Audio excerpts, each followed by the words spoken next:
Та subscribe дарж сувга захиалаарай. Мөн хонхон дээр дарснаар дараагийн шинэ бичлэг ороход танд мэдэгдэх болно. Чихэна.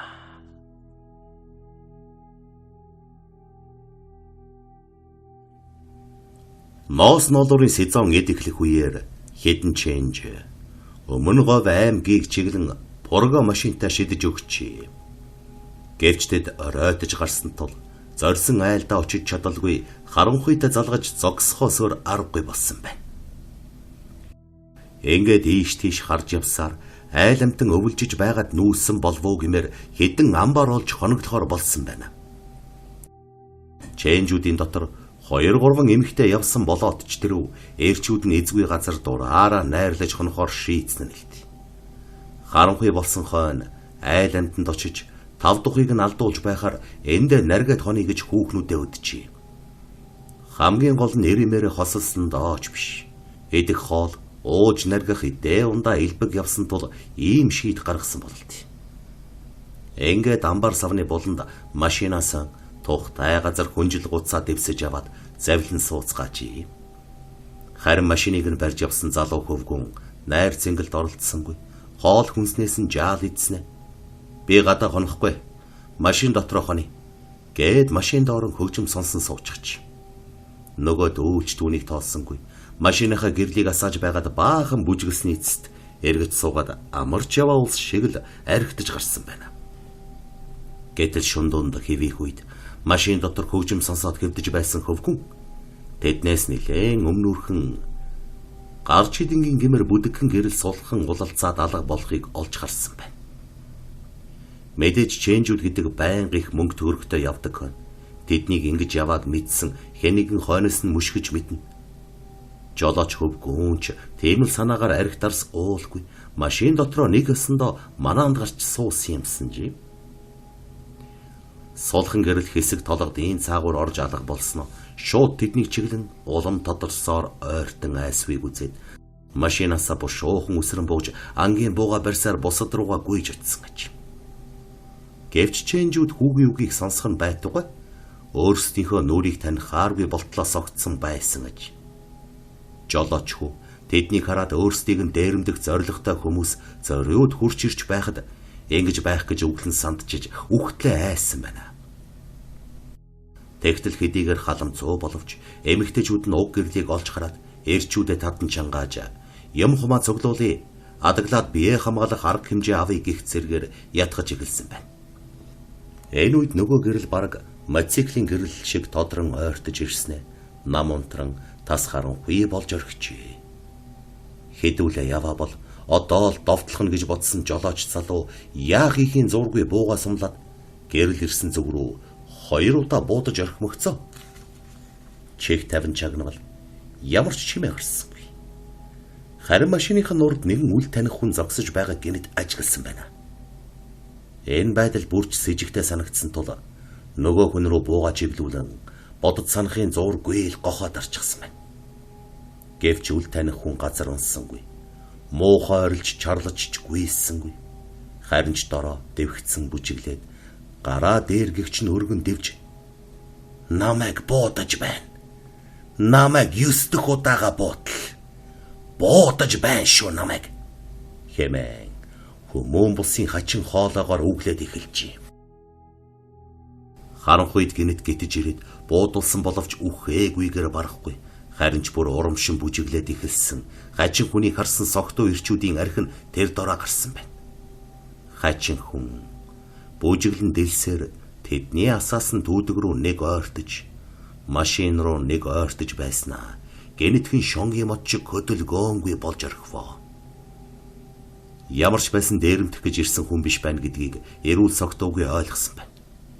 Тиймээс түүнийг 2 ч удаа винтовоор панк хийлгэж орхисон залуу.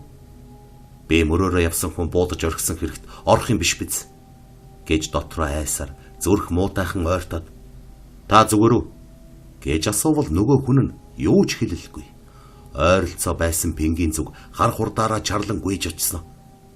Нэгэнтээ зог тусаад үл мэдэх гэрэл сөөмөл зүйлсээр гялсхийн алга болжээ.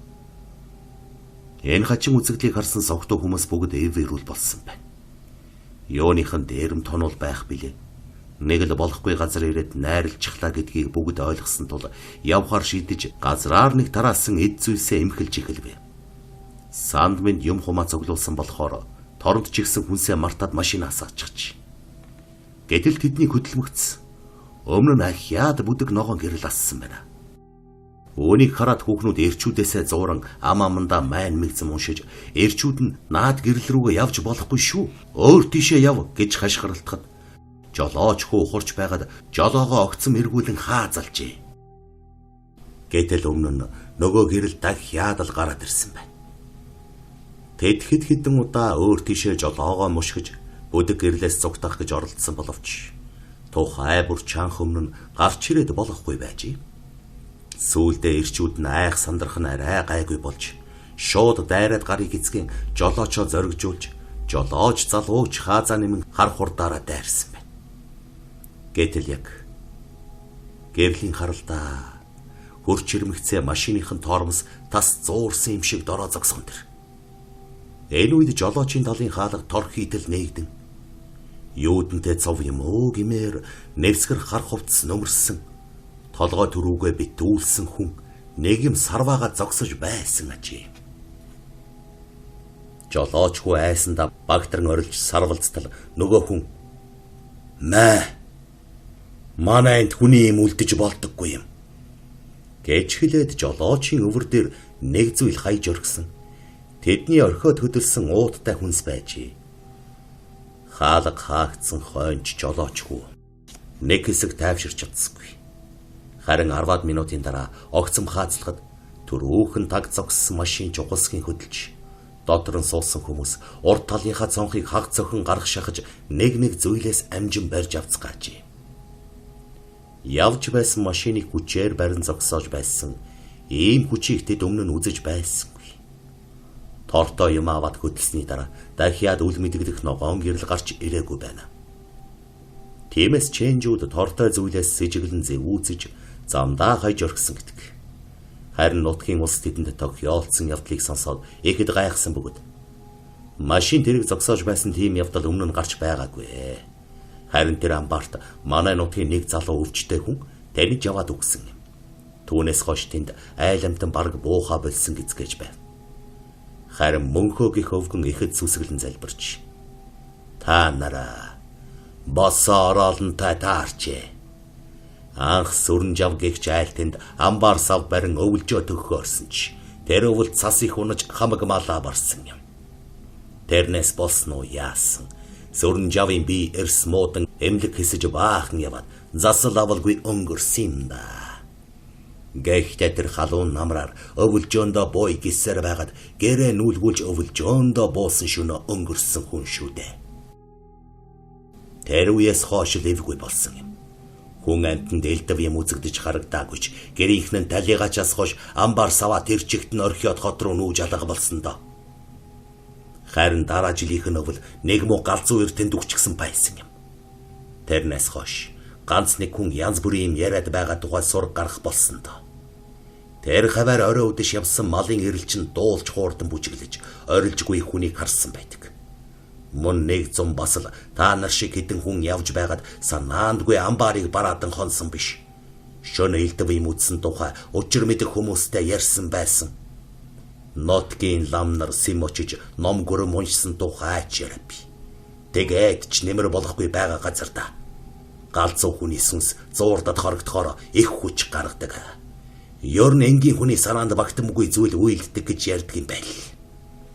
Тэм учраас машин тэргийгч зогсоосон юм байлгүй дээ. Өөрсдөө хорлогдоогүй нэг юм гэсэн ажээ. Энэ яриа моос ноолорын чэнжүүдийн дунд амнаас ам дамжин явдаг гинэ.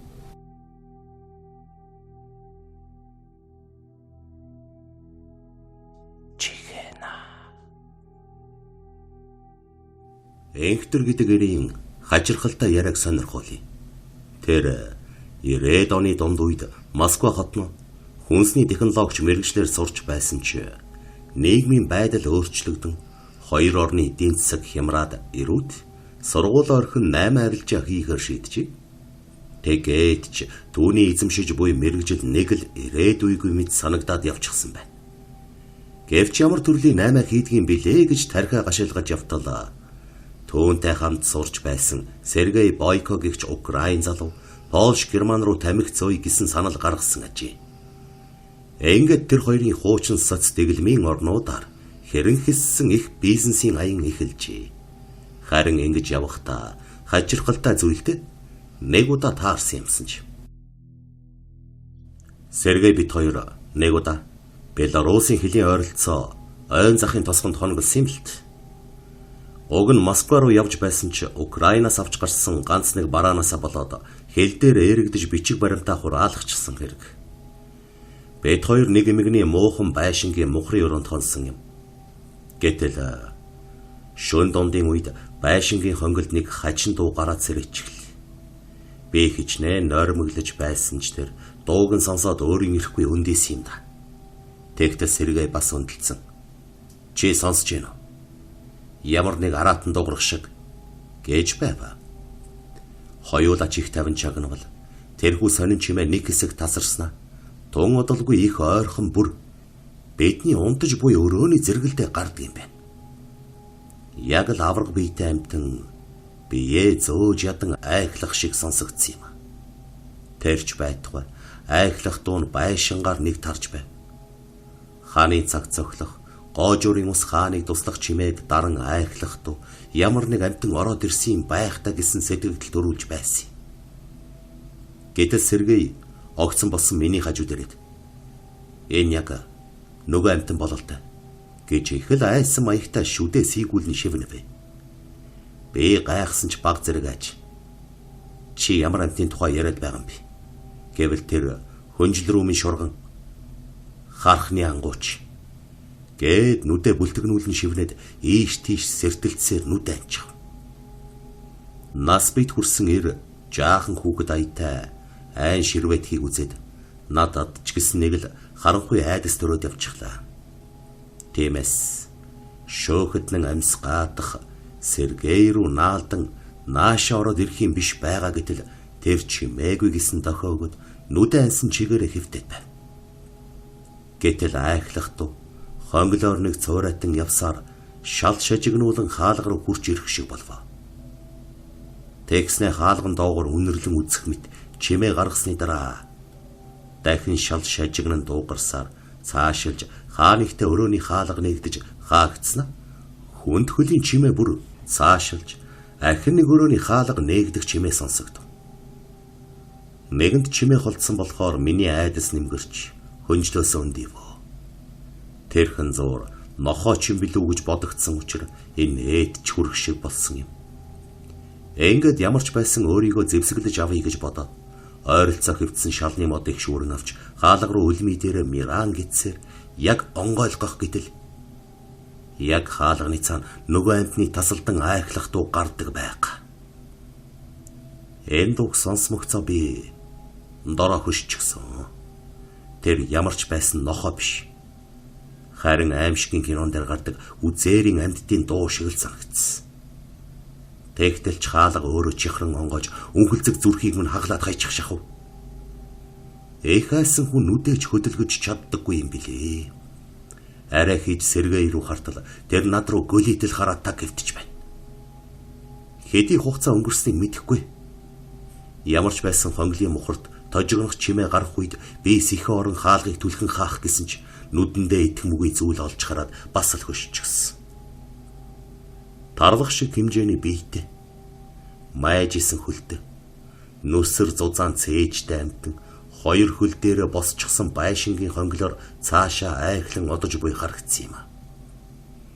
Тэр хачин амтны нурууны ус ард зайтал босчихсон гартаа томоо гихчийн харах барьчихсан байсан бөгөөд түүнийг шажигнтал тас хадснаа харанхуй руу шингэн орсон юм. Би мэл гайхсан чигээр орлогоо очин лаг хийдэл суух үед Сергей холмолцсон өндийж явчихсан уу гэж шивнсэн юм. Би тэр шундаа унтаж чадаагүй. Харин өглөө нь байшингаас нэлээд холдсон хойно Сергейгээс чи тэр амтныг яаж мэддэг юм? Урд нь харсан юм гэвэл тэр нам дуугар танай Монголд Ийм амьтан байдаггүй байж мэднэ. Гэхдээ бид бүгдээрээ энэ амьтныг мэднэ. Би дунд сургуульд байхдаа түүнийг харсан юм. Ээж маань сургуулийн жижүүр байл. Гэтэл нэг удаа манаатай өдрөө учиргүй халуурсаар гэртээ ирж намайг орондоо явуулах болсон юм. Би тэр үед 8 дугаар ангид сурч байсан учраас ээзгүй ээж гисэн эрдэм номын өргөө болсон газар ганцаараа хонохоос айсангүй. Ингээд нилээн орой болсон хойно сургууль дээр ирэн багш нарын өрөөний хевсэн дээр ээжийнхээ цувыг нүмрэн хэвтээд өглөө. Гэтэл яг сайхан нойрон донд хэн нэгэн хүн сургуулийн хонглоор яваад байх шиг санагдаад цочин сэрж өргөв. Би эхлээд ээжийг би энэ гайгүй болоод ирсэн болов уу гэж бодов. Гэвч хүнд хөлийн чимээг сонсоод ээж биш гэж мэдэн хулгайч байж магадгүй гэж бодсон юм л т. Мэдээж сургуулийн өмч хөрөнгө алдагдвал ээж минь хэрэгт орхон тодорхой. Иймээс яарвчлан өндиж хаалга ялэмгүй онгойлгон сэмээрхэн шагаж хартал сургуулийн хонглоор ар нуруу нүв нүцгэн яг л зэрлэг хүн шиг амтан нэг гарта малгайн чинээ том хар хатгachсан хөлөө чирэн явж байсан. Би айсандаа дуу алдаж орхитол тэр над руу маш хурдан эргэн харсан. Төөнийг эргэн харамгц би багш нарын өрөөний хаалгыг хаач чадахгүй салган чичирч хий дэмийл доошоо нуугдаа суудал. Нөгөө муухай амтан барьж явсан малгайн чинээ том харха час хийтэл орилуулан хазмагцаа. Голоор нь 2 хэсэг болгоод хайчихсан. Өөний харамгцаа би муухай орилон цонхроо гүйсэн боловч гарч чадаагүй. Айсандаа ширээний дэргэд ухаан алтан унсан байна. Ухаан орвол үүр аль хэдийнэ хаярчихсан. Би ширээний хажууд хэвтэж байв. Би болсон явдлыг ээжтэй хэлэхэд тэр хархны ангууч гэдэг юм. Нүдэнд нь үзэгдэж болдоггүй юм гинлээ гэсэн юм. Эмээ маань түүнийг зөвшөөрөн толгойд өгч биднийг амьдардаг байшин савны хонгод гэнэт гарч ирдэг энэ амтан хичнээн 1000 жилийн өмнө байсаар байх болно. Түүнд хор хүргэж болохгүй. Харсан тохиолдолд чимээ гаргаж болохгүй гэж бил. Би хүүхэд байсан бол оотч тэрөө. Нэг удаа энэ тухай ангийнхандаа ярихад хүүхдүүдийн дийлэнх нь сургууль тэгвэл гүйдэлтэй болчихсон юм байна. Бүгдээрээ танаа ээжийн ээлжин дээр хонож ямар амтан байгааг үзэх үү гэж өнгөрсөн боловч би лав толгой дохиж чадаагүй маа. Тэр явдлаас хойш 20 жил өнгөрсөн ч би одоо хүртэл энд тэнд хонохдоо янз бүрийн дуу аваа сонсоод сургуулийн хонгол дотор тэнэж явсан тэр нэгэн амтныг дотроо төсөөлж эмээдэг. Хархны ангуучид хэмээх хачин аимшигын төрхтэй амьтад энэ дэлхийд байдгийм шүү дээ. Дэлхийд үржлээрээ тэргүүлдэг харах гээч амьтад өдийд ертөнцийг бүхэлд нь хужиж мэдхээр байсан боловч эдүүгээ хүртэл олигтой өсөж чадаагүй л байгаа шүү дээ. Тэгвэл энэ нь хархны ангуучидтай холбоотой. Харин хүмүүс тэднийг хаа нэгтээ олж харахаар чөтгөр юм уу шолмос ад зэтгэр гэж нэрлэдэг. Гэснээ бараг шивнэг шахуу 20 жилийн өмнө хаа байсан Днепропетровскт үзэгдэж сонсогдсон тэр амтан намайг мөрдөн нэгсээр өдий хүртэл араас минь дагаж ирлээ гэж юу? Эсвэл саяын байшинд яг тэр амтантай адилхан юм оршиж байгаа хэрэг үү? Эсвэл тэр амтад улам олшоо газар сайгүй ямар ч цаг үед гарч ирэхэд бэлэн оршдог хэрэг үү? Гэж билээ.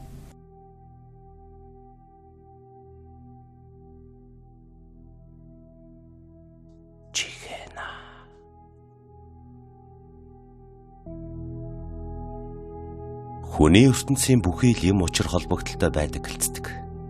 Наад зах нь хүн яаж нас барснаас болж түүний хойдын буян ард хоцорсон үр хүүхэд удам судрынх нь хүмүүст сүнсэн сайн муу янз бүрээр нөлөөлдөг байна.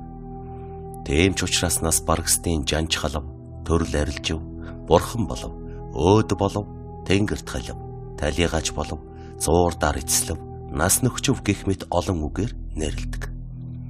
Энэ бүхэн нь нарийн сайн ажиглавал мөнхөө хүний ямар байдал зоригтой байж байгаад нас барсныг тодотхон өгч байгаа нь анзаарэгддэг. Яагаад хүнийг нас барахад өдөр судар цаг нарыг нарийн авч алтан хайрцаг нээлгэж энэ ертөнцөөс тонилох зам мөрийг зурж ард үлдгэстэйг хэрхэн хагцаж байгааг нь тодорхойлдог. Үүнээс гадна нас барагчийн ямар байдалтай байж байгаад өөд болсноос түүний сүнс сүлдэнд нөлөөлдөг гэм болдог гэдэг. Аймгийн авраг малчин ламжав гэж нилээд Нямба хянуур нэгэн байж л дээ. Ажилч хичээнгүй тэрээр харамч хахир зантайгаараа нутгийнхаа зарим хүмүүсийн хил амны бай болж явсан ч гэдэг. Хүн гэдэг амтан угаасаа л сонин зантай шүү дээ. Өөрөө тийм ундаг өгөөмөр нэгэн биш атлаа. Бусдыг итгэсэнгүй, тэгсэнгүй гэж харамч хахираар нь дууддаг нэг гин биш зам болсон зүйл билээ. Үнэн дээр Харл Амжав тийм л хилмигтлийн сүдэрт дайрагдсан нэг. Гэхдээ түүнийг зөв өгч чадаагүй, түүнээс болж сүнсэн тэнэж төөрч буг чөтгөр болсон гэдэг бай. Ламжав дөнгөж тавь шүргэж байхдаа ужиг мөвчнөр өвдөжээ.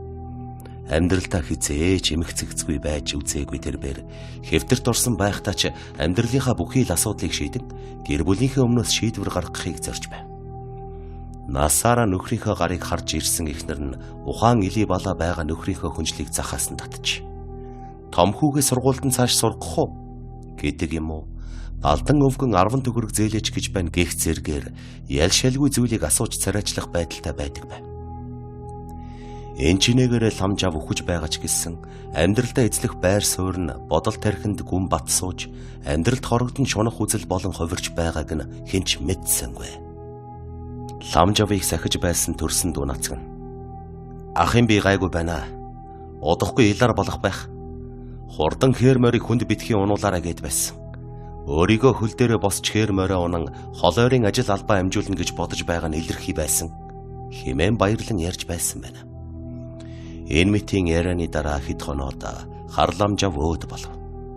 Тэр нас барахтаа орилж хашгиран ойр хавьд байсан хүмүүсийн зүрхийг зүсч үсийг нь ард залах гэжээ. Эхнэрээ дуудаж би өхмээргүй байна. Чи миний оронд өгчих тэгхүү? Гэх мэтэр өрлөөд ирсэн үеийн үрийг арилжаа наймаа хийж байгаа юм шиг буцаж өөрчилж болдог мэтэр энд үрч эл ирж байв. Нүүр царай нарсан дээр нь үрчгэр нимгэн арьс тогтчихсан юм шиг харагдах бөгөөд үүдэн дөрвөн шүдэн өвөлжөө булаацалтаж нутгийнхаа малчин гомб сүрэнтэй муудалцаад хэмхт исүүлж орхисон болохоор махан барагдсан уруулаас нь давжил гарсан онгорхой хар нүх харагдах нь цочмор аймар. Түүний хажуунаас тамхинд шарлсан 2 шар соёо Йордан зохиож харагдах нь ёстой л цус сорогч вампир үг гэлтэй.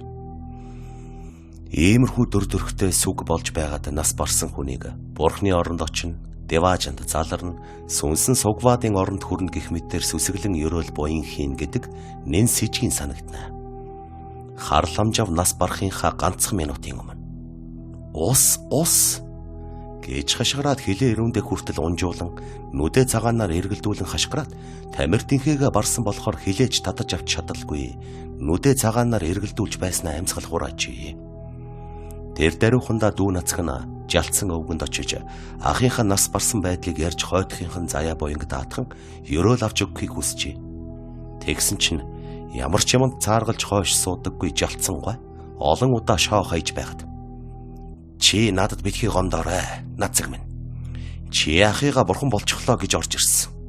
Энэ үгч нь бурхан болох өөрийгөө энэ орчлонгоос явхад бэлтгэж чадсан хүндэл зориулж хэрэглэж болох үг. Харин ах чинь үннийг гэлэхэд бурхан болох биш, бүг болох байдлаар тийм шинж тэмдгийг үзүүлж нас барсан байна да. Гэж. Түүнээс хойш төдөлгүй. Харл Амжав цагаан толгоон тэнд мотоциклтойгоо явж байна гинэ. Сонгон түүхээр ууланд явж байсан сумын албан хаагчдын майханд очиж ам цангад байна. Хүйтэн юм байна уу гэсэн гэн. Ямар амар юм бэ гэх мэтэр олны дунд Ламжавыг буг болсон тухай яриа гарсаар байв.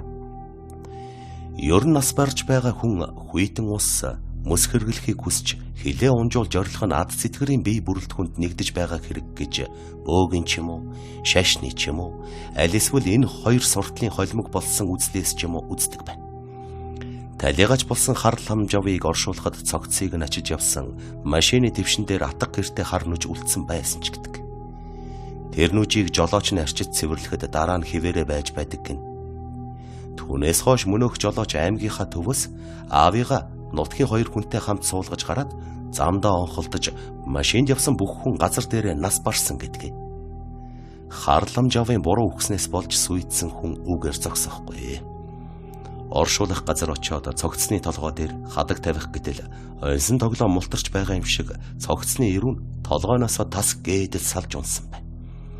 Их биенээсээ салсан эрүүгэн дүү нацаг нь хадгаараа зангидан боож ахынхаа бие цогцыг оршуулаагүй байж орчлонгоор нэг тараахгүй гэж байжээ.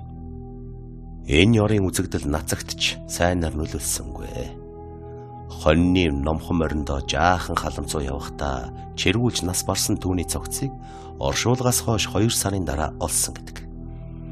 Жалтсан өвгөний үдснээр харламжавын үхэлд төрөл арилжсан гих үгэл тохирч магадгүй гэж. Түүнийг бурхан боллоо гэх юм бол тохирохгүй.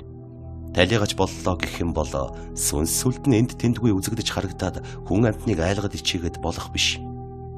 Харламжава чөтгөр болсон нь түүний өвхөж чадаагүйгээс болж гэдгийг хэн хүнгүй мэдэх болсон байна. Түүнээс хойш тухайн нутгийнхан үхэхэд ямар ялгаа байна? Үхснийхөө нь яаж байгааг мэдэхгүй болохоор ямар хамаа байна? Гэх мэтэр хар амиа бодсон өчүүхэн бодлоос ангиж ирч чаджээ. Тэр нутгийн хамгийн өндөр настнуудын нэг болох Цээ Чавганц жинхэнэ бурхан болж өөдөлжээ. Тэр настан яаж нас барсан бэ гэвэл нэгэн өдөж тэр арц хүж уугуулад бурхныхоо өмнө сөхөрт сууж залбирангаа нас барчихсан байжээ. Үүнийг харин жалтсангүй ёстой л буянтай хүн байж бурхан боллоо шүү дээ. Бурхны суудлаар залбирч байгаад л явж гэлсэн гэдэг. Амьдрах хэцүү, үхэх бол амархан гэж зах зээлжсэн үг хэллэг одоо олон хүний үзэл санаа болоод байгаа билээ. Үхэн гэдэг ч тийм амар хэлбэр зүйл биш аж. Амьсгал хурааснаар хүн үхчихдэггүй гэдгийг олон жишээ олон болсон явдлаас харж болох юм а.